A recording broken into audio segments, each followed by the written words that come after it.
Kisah Nabi Ishak alaihissalam, keteguhan doa dan kelahiran yang dinanti. Kelahiran bayi ibarat cahaya lilin yang menerangi gelap malam. Nabi Ishak lahir setelah penantian panjang Siti Sarah bersama sang suami, Nabi Ibrahim. Kisah kelahiran Nabi Ishak jadi bukti bahwa Allah Subhanahu wa Ta'ala akan selalu mengabulkan permintaan orang-orang yang tak pernah putus asa memohon doa padanya. Kala itu, Siti Sarah belum juga dikaruniai anak pada usianya yang telah menginjak 90 tahun. Siti Sarah bahkan memaksa Nabi Ibrahim menikah dengan Siti Hajar agar bisa memberikan keturunan. Dari Siti Hajar, lahir Ismail juga diangkat sebagai nabi. Usaha dan doa tak henti-hentinya dipanjatkan kepada Allah Subhanahu wa Ta'ala agar dikaruniai buah hati. Siti Sarah terus berdoa dengan sabar. Hingga pada suatu hari, datang dua orang tamu yang tak dikenal dan mencari Nabi Ibrahim. Ibrahim dan Siti Sarah menyajikan hidangan berupa daging sapi untuk menyambut tamu tersebut. Namun, saat makanan dihidangkan, kedua tamu itu menolak dan mengaku bahwa mereka tidak makan dan minum. Kedua tamu itu lalu menyampaikan maksud kedatangannya. Mereka mengaku sebagai malaikat yang diutus oleh Allah untuk menyampaikan kabar gembira pada Ibrahim. Tak dinyana, kabar gembira itu adalah kehamilan Siti Sarah serta kelahiran seorang bayi yang telah dinanti-nanti sejak lama. Dan istrinya berdiri lalu dia tersenyum. Maka kami sampaikan kepadanya kabar gembira tentang kelahiran Ishak dan setelah Ishak akan lahir Yakub, bunyi terjemahan surat Hud ayat 71. Mulanya, Siti Sarah dan Nabi Ibrahim seolah tak percaya pada kabar gembira itu. Betapa tidak, keduanya telah menginjak usia 90 tahun, usia di mana kelahiran bayi jadi hal yang muskil bagi seorang perempuan.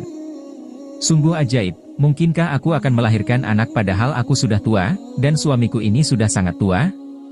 Ini benar-benar sesuatu yang ajaib, kata Siti Sarah sesuai dengan surat Hud ayat 72.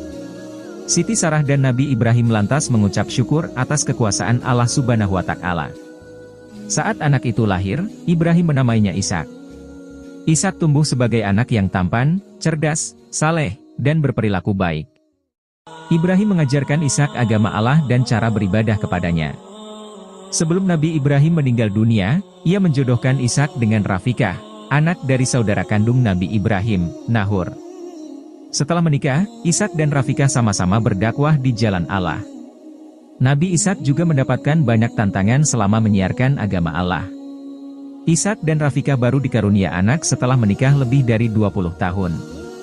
Saat itu, Rafikah melahirkan anak laki-laki kembar. Anak yang lahir pertama diberi nama Isyu dan yang kedua dinamai Yakub. Isyu besar menjadi seorang pemburu yang tegas, sedangkan Yakub senang mengikuti ayahnya berdakwah. Hingga pada satu hari muncul salah paham yang membuat Isyu marah pada Yakub. Ishak pun memerintahkan Yakub untuk pergi belajar ke Irak menemui sang paman, Laban. Ishak kemudian meninggal dunia pada usia 180 tahun setelah menjalankan dakwah dengan baik serta membuat Yakub dan Isyu rukun kembali. Dan ingatlah hamba-hamba kami, Ibrahim, Ishak dan Yakub yang mempunyai kekuatan-kekuatan yang besar dan ilmu-ilmu yang tinggi. Sungguh, kami telah menyucikan mereka dengan menganugerahkan akhlak yang tinggi kepadanya yaitu selalu mengingatkan manusia kepada negeri akhirat, bunyi terjemahan surat Sad ayat 45-46. Dari sini, ada hikmah dan pelajaran yang dapat dipetik. Kisah kelahiran Nabi Ishak memberikan pesan bahwa seorang manusia tak boleh putus asa dalam berdoa kepada Allah Subhanahu wa Ta'ala. Allah Subhanahu wa Ta'ala juga akan mengabulkan doa seseorang pada waktu yang tepat. Toh, tak ada yang sulit bagi Allah Subhanahu wa Ta'ala, termasuk kelahiran seorang bayi pada usia senja seperti Siti Sarah.